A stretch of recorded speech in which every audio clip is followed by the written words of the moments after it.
Welcome back to the Charismatic Voice. The last time I saw The Who, they completely trashed their instruments. It was totally horrifying. But I'm back for more. Specifically, I'm back to hear one of their greatest hits, and this will be my very first time taking a deep dive into Baba O'Riley. Let's get to it.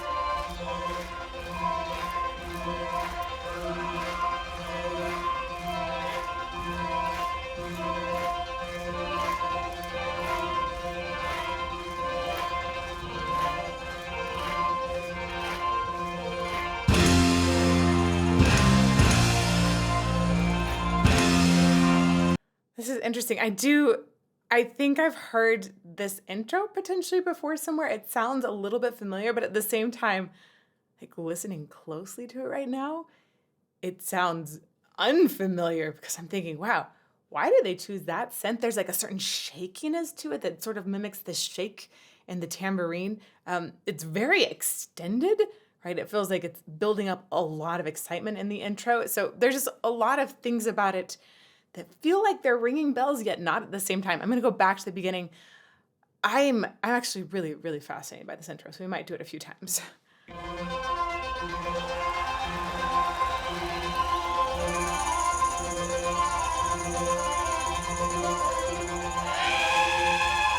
Oh, that is him screaming. I was wondering. I was like, really? Is that him? So Pete Townshend? I think it's Townsend. He had a pretty nice, fun scream holler, I should say, actually there. A little distortion, just a teensy bit, maybe a little like, I'm guessing that was some like area epiglottic fold action, but I'm not positive, right? We can use different structures in our larynx to create that kind of distortion on top. But the thing that's most fascinating to me here is this, it's like a shiver. It's at a similar rate to the tambourine when it goes, when the tambourine is shaking.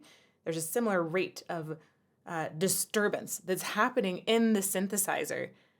I think they paired those two purposefully together. They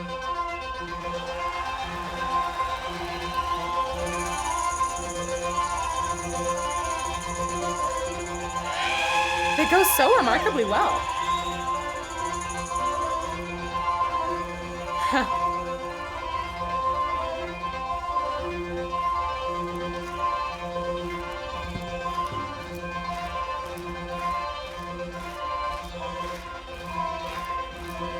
And they're using this technique that you see a lot in classical music. Actually, I think kind of around this time period.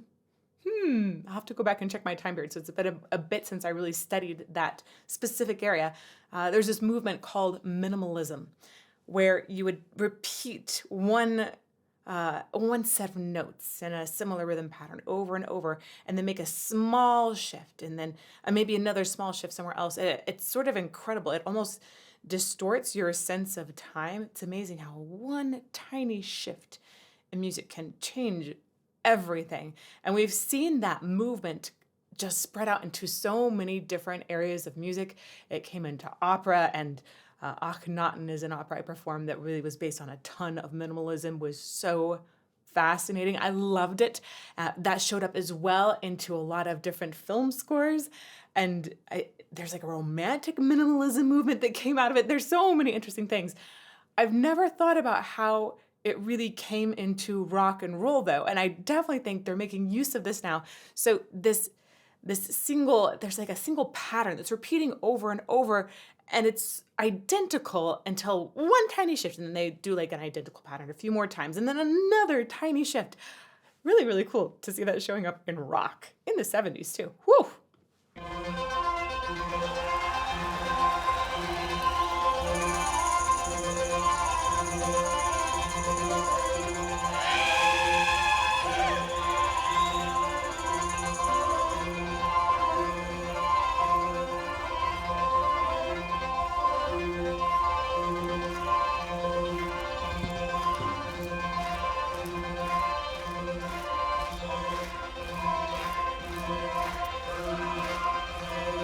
does make me want to bounce a little. There's an up feeling. Oh, I'm really curious. We see like just a tiny bit of drumming going on, but I'm not hearing it mixed in very high. I was thinking like maybe because I'm seeing it, I'm sort of hearing phantom sounds in there. I'm not sure. Or maybe he's just practicing a formation or having fun. I'm really not sure. I think it's just mixed really low. But if it is otherwise, please let me know in that live premiere chat. Little Energizer Bunny being channeled there. Right? I think maybe there's a tiny bit I'm hearing. But then we definitely have, like, there's an intro, lots of cymbals. And Dear Marine. That's epic.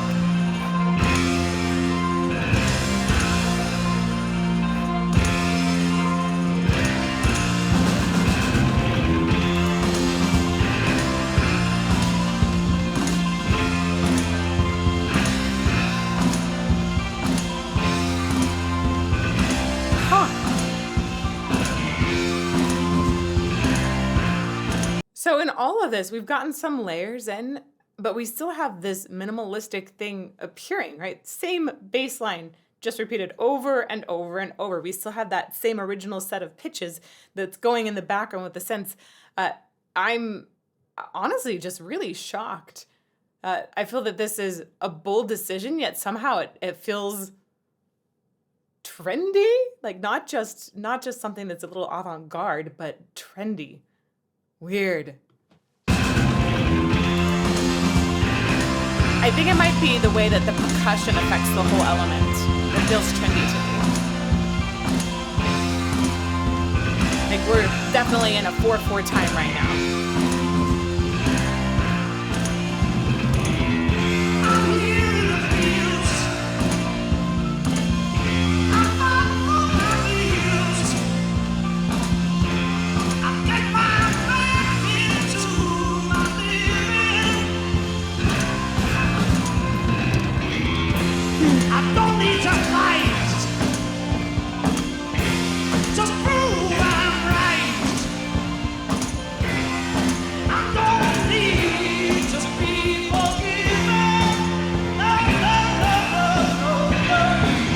His vocal is full of power and longing at the same time. I love that when he goes high, I feel like it's still really grounded. That tells me that it's contained within his body and you don't just have it like generating from a larynx that is screaming out in distress. But there's also like a certain narrowing that happens as he goes to the top that's really good. Like really, really good.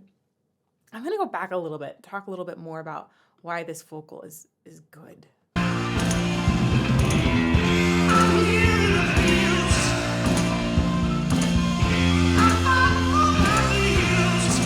It's right there where it goes, I fight for, I think is the word up there. I fight for, and as he goes up, there's sort of this gathering of the sound. You don't want the sound to spread as you go higher. You want it to contain strength, but be gathered. That helps it. It's so interesting that the voice is such a complex instrument. It's affected by everything you do during the day, how you sleep at night. But it's also, there's so much biofeedback that's happening. People will feel a certain resonance and they'll say like, oh, it goes like this or it goes like this. And that might mean nothing to somebody on the outside. But that resonance feedback has to do with how the sound is being created and how it's being shaped here, which can affect all kinds of physics that are important to vocal production. And when you get a certain biofeedback response that is associated with good technique, we tend to carry that down generations because 400 years ago, they didn't have cameras down throats. So this biofeedback of it feeling like the sound goes like this gathering of the sound, it's really helpful for extending the range upwards without having as many cracks. There's other benefits too, but that's a pretty big one.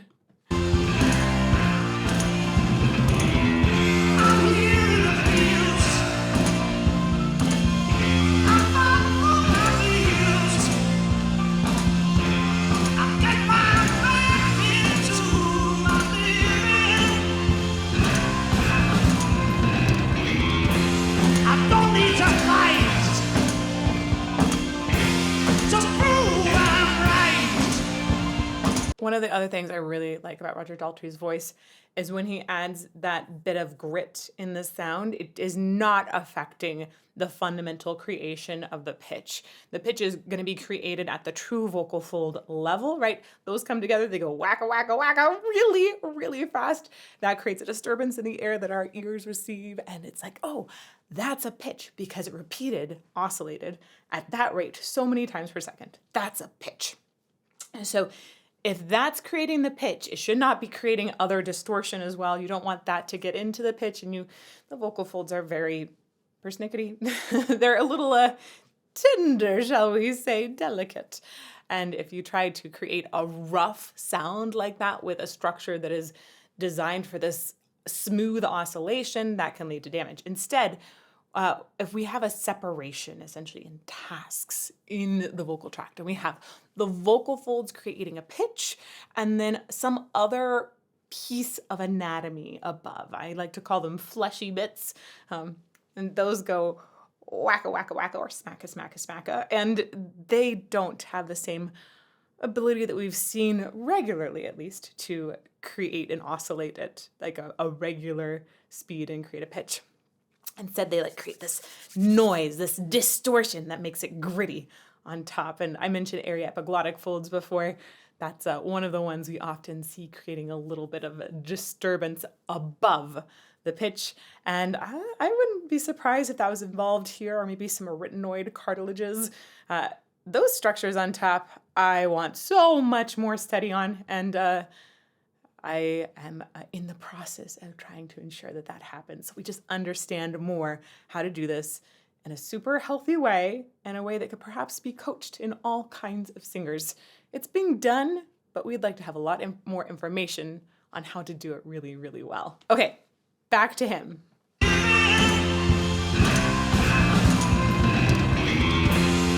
don't need to fight. That's a great example. I love the way we've heard him sing these pitches on the bottom a ton of times, just super clean. And we hear that pitch underneath very clean as well, but there's a little bit of rattle that's happening on top, on fight especially. That's perfectly clean on top right now. I don't need to fight to prove I'm right. I don't need to be forgiven. No, no, no, no. I gotta say, I know I'm stopping so much, but I want to put a lot of appreciation into this, okay? I really like the lyrics.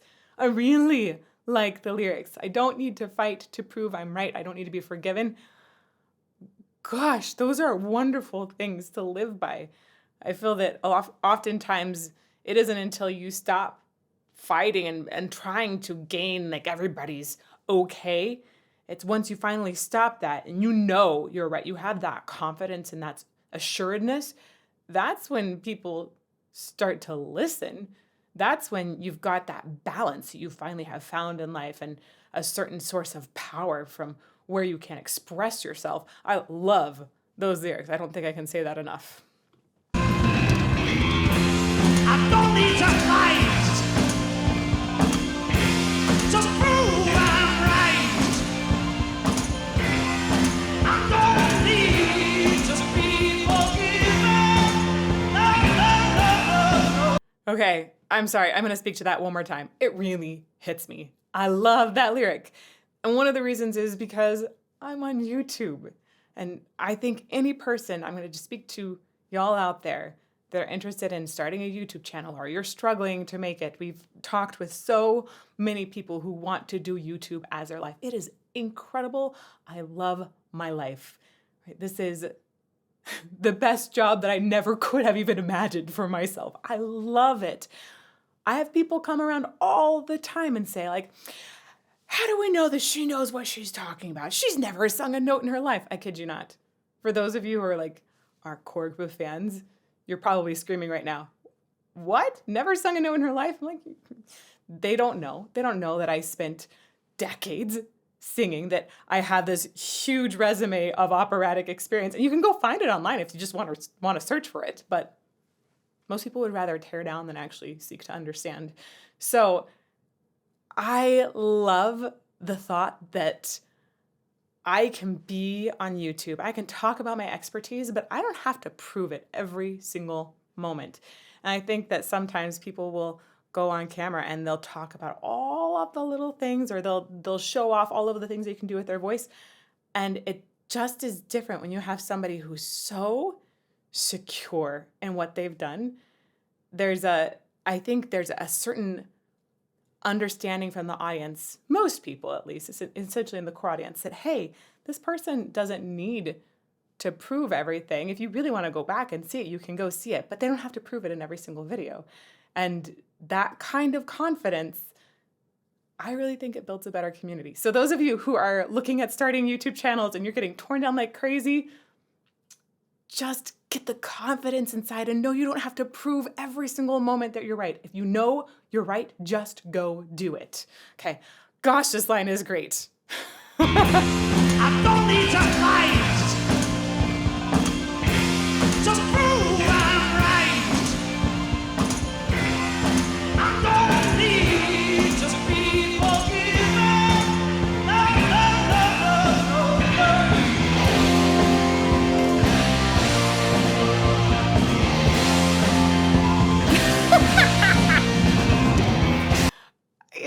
I think the butt wiggle makes it better. Right?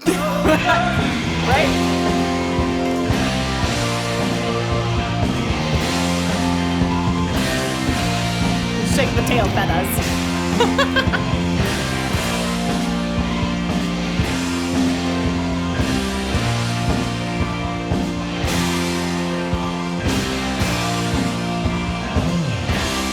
Ooh, change. Right. That change is so dramatic. It's just one pitch shift, but it's so dramatic because we've gotten so used to that set of pitches. This is one of the things that minimalism will capitalize on. We get so used to hearing the same patterns over and over that one tiny shift changes everything. And it's the same way in life. Okay, back one more time. You know what? I want to get that little tail feather moment. Oh, did I miss it? Oh, we got a shimmy instead. I'm fine with a shimmy. He's such a dancer.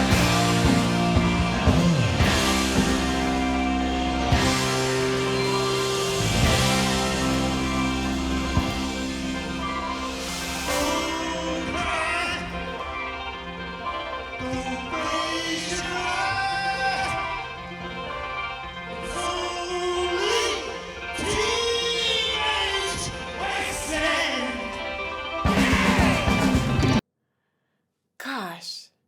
So Roger Daltrey is powerful and he's charismatic, but I would almost flip those for Peter here. I feel that it's charismatic first, and there's something so genius, brilliant. He does a lot of the songwriting for the band.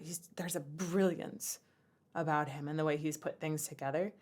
But it's like brilliance first, charismatic next, and then some power. It's interesting how those two match up so beautifully together.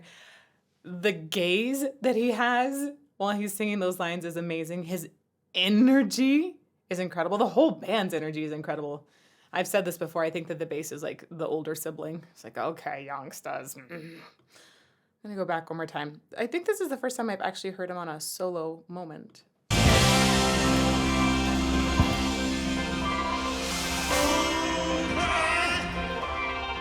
Right there. He's got a lot of twang in his voice. It's like, and if you think of country music, that's got a lot of twang, right? It's a word that sounds like exactly what it is. And I hear him on that second note especially. It just goes boop through the nasal region.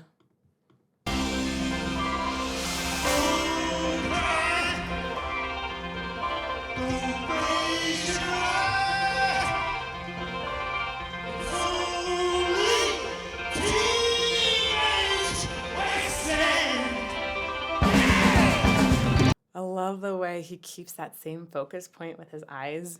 If you're working on performance appearance, that eye contact is so important. Window to the soul, right? You don't have to be looking straight at somebody, but if you are looking at a specific spot, like the exit sign in an auditorium. Really good spot. If you continue directing to that, there's a certain power in that, and people are just so drawn into the eyes.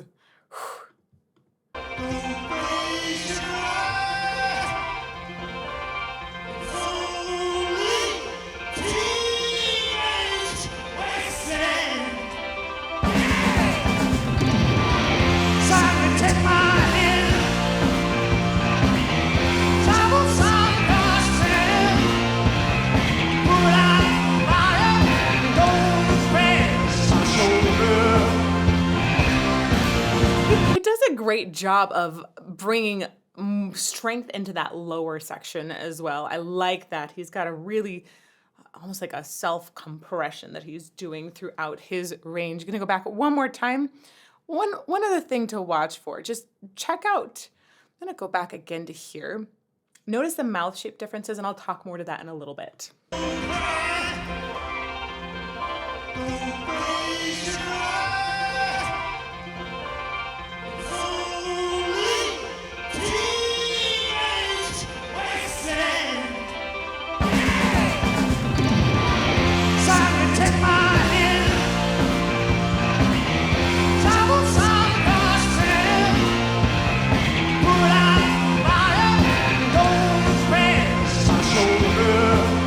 Really good balancing of dynamics.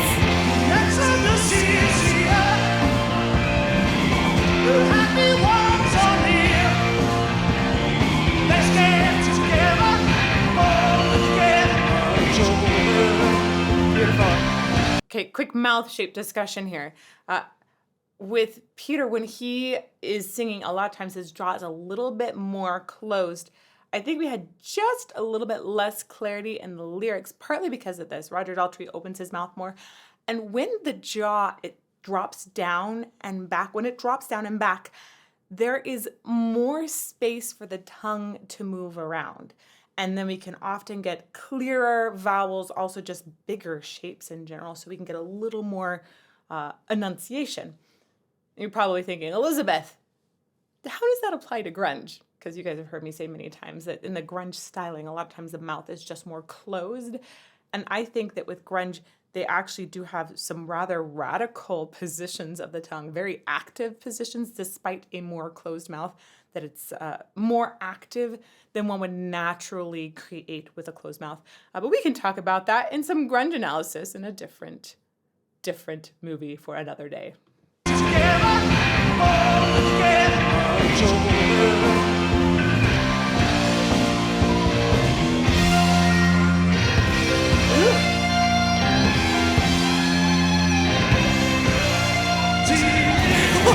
Nice jump.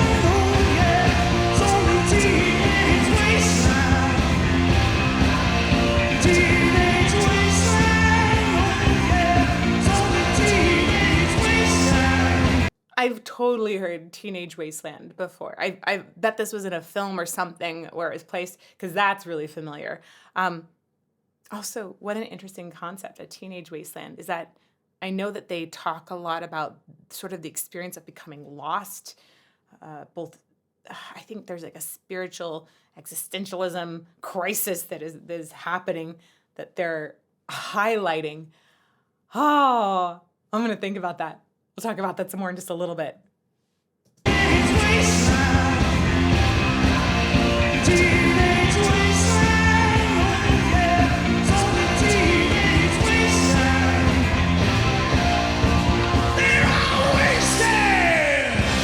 That was great. Ooh, that's great. Like, what a good holler. This isn't what I would call, I like to say a holler because that really gets that idea of entire body support under the sound, which again is going to make it so this poor larynx in here that has those tiny delicate vocal folds isn't just destroyed. That was really nicely supported. Nice.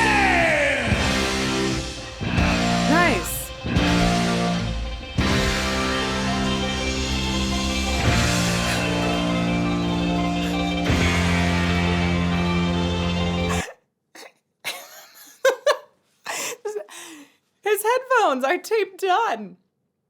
Did we like destroy half of them in a previous song, or is this because he's gonna destroy everything here at another time? Can you imagine? I guess if I had banged all the time in videos, maybe I would resort to tape.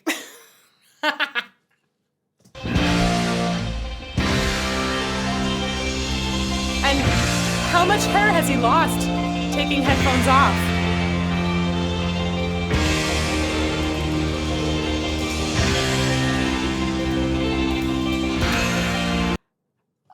Also, sorry, so many comments today. I know. Did he tear the hole in his jacket armpit from this like amazing windmill arm that he's doing? Or was that already there for extra movement? Like the way that they put like extra panels in corsets for opera singers and swimmers. Don't know if you do that one. Special alteration because there is more expansion in the lower ribs for those two groups of people. Maybe there's a special jacket design for Peter here.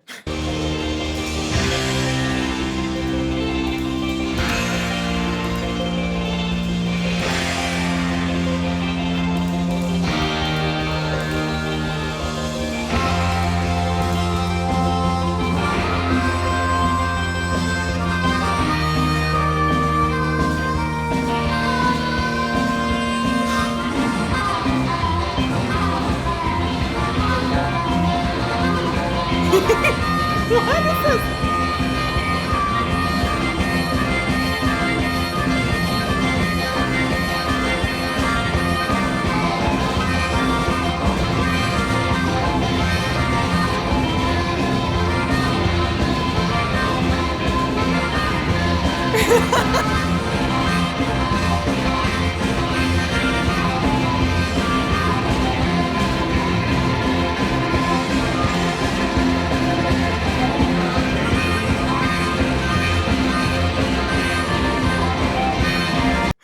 I gotta say, the stern older sibling cracked a really good smile there. We're gonna go back. I love that we just got some harmonica. I feel like I've been spoiled by harmonica recently. This makes me really wanna have like a whole set of harmonicas that I haven't played in years. I think I'm gonna break them out again because harmonicas are so great at actually playing continuously with the breath in and out. We as humans can learn to use that in our regular singing a lot more. Like there's definitely certain advantages to singing on the exhale, but when I heard him and how he was using the inhale so fluidly in his harmonica melodies, I was like, whoa, I wonder if he ever tried to incorporate that into his singing. There are some really incredible singers that I have heard incorporate that into their singing. So anyhow, I'll make sure I link that video at the end, and I want to go back for that harmonica situation one more time. Ooh, back a little further. Oh my gosh, this is such a harmonica, like long harmonica solo. You can really tell with his cheeks when they're going in and out if it's an inhale or exhale. I'm getting Jethro Tull vibes.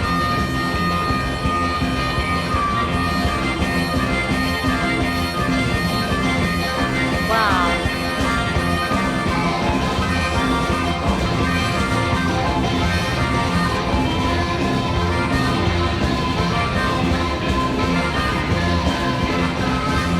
I think that's a happy dance.